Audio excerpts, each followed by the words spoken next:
இன்னைக்கு உங்களை அழிக்கணும், உங்கள் குடும்பத்தை அழிக்கணும், உங்கள் தொழிலை அழிக்கணும், உங்கள் வியாபாரத்தை அழிக்கணும், உங்களோட முன்னேற்றத்தை அழிக்கணும், உங்களை ஏதாவது ஒன்று பண்ணணும்னு சொல்லி அழிக்கிறதுக்கு இரவும் பகலும் வேலை செய்கிற அத்தனை சர்ப்ப ஆலோசனைகளும் பாருங்க, எல்லா சதி மோசங்களும் அப்படியே ஒரே நேரத்தில் எப்படி கூடாரம் கவுத்து போடுறது போல கர்த்தர் அப்படியே கவுத்து போட்டுருவாரு.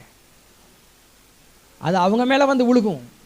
அவர்கள் வெட்டின குழி தானே விழுவார்கள். அவர்கள் வெட்டின குழியில் தானே விழுவார்கள். கல் எவன் புரட்டுகிறானோ அந்த கல் அவன் மேலே விழும்.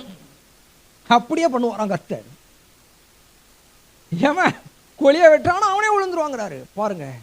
அது அவங்களை அவமானப்படுத்துறவங்களுக்கு கர்த்தர் சொல்றாரு, மிகப்பெரிய உன்னை ஒரு வரக்கு முன்னாதாக ஃபேஸ் டு ஃபேஸ் உங்களை ஒருத்தர் அவமானப்படுத்திருக்கலாம்.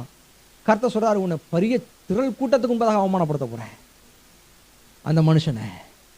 ஏன்னா எனக்கு காத்திருக்கிற பிள்ளை